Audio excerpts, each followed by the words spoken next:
Think of your favorite landmark, the one building, a bridge, or national monument that leaves you in awe.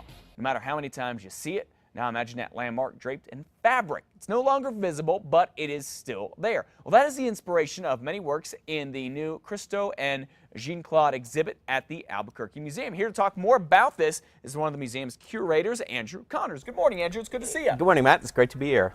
So let's talk about this. This is a very interesting exhibit. You talk about these famous landmarks, and they're draped. Yeah.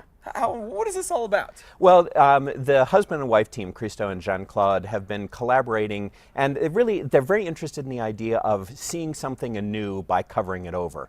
You know, when something's gone, suddenly you notice its absence in a way that you probably never noticed it when it was there. And so they're really creating this mystery, this wonderful sort of challenge of encouraging us to see the world around us differently and in an exciting way. They work temporary, so they do these installations for only 2 weeks, and then they're gone. And the whole people's worlds have sort of changed because of these installations. Okay, let's take a look at some of them. I know we have some video of some pictures that you gave us of what's there. So are they just drawings? Are these pictures? What are these? Well, what we have on view at the museum are drawings and collages. This is a storefront, for instance, that is sort of hidden what's behind the glass windows that are covered. This is a project that Christo is working on now that he hopes to do next summer in southern Colorado over the river. This is the Pont Neuf in Paris, wrapped. These were a series of gates, 7,000 gates that they installed in Central Park in 2005. So their idea is that they do these outrageous things that you've never thought of before, that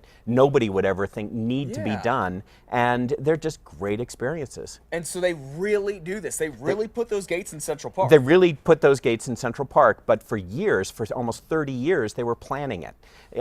He was making those drawings, Christo was making those drawings, and Jeanne Claude was meeting with politicians and getting environmental impact statements done, and all of the administration and paperwork, and so it's a real collaboration to get these outrageous things done. And so what we have at the museum are the drawings and the designs for them as they're thinking them through, and then they sell all of those drawings and the collages to raise money to do the project. So they never ask anybody for any money, they never ask anybody for any support, they pay for everything themselves and give it to the community. That is pretty incredible, because that was the one thing I'm thinking here is, oh my goodness, how in the world are you going to put up all these signs? How are you going to cover up the big bridge in France? Like, that's just next to impossible. Yeah, exactly. And they had to go through, they had to get the mayor's permission, they had to get the president of the country's permission, they had to get the police, they had to get all of the transportation permission. So it's a huge administrative project as well as this wonderful aesthetic 2-week-long experience. Okay, so how big is the exhibit and how long is it going to be at the museum here?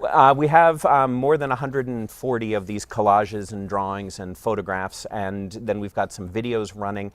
We have public programming, and all of this will remain at the Albuquerque Museum until September 14th. Okay, so you have through the summer, basically till right after school starts. Go and check it out. Exactly, and the wonderful thing is that the artist himself, Christo, is coming on August 22nd to give a free public lecture here at the museum. Free lecture. We'll be taking reservations starting August 1st. It's going to be gone really quickly, but people can register for the tickets on August 1st. How many are available to go to that? There are about 350. Okay, if you want to find out more, you want to register, head to our website, casa.com. You check out more on the museum and the Christo and Jeanne Claude exhibit. Andrew Connors, thanks so much for coming in. This looks really, really interesting. Thanks, Matt. Come down and see it. Okay.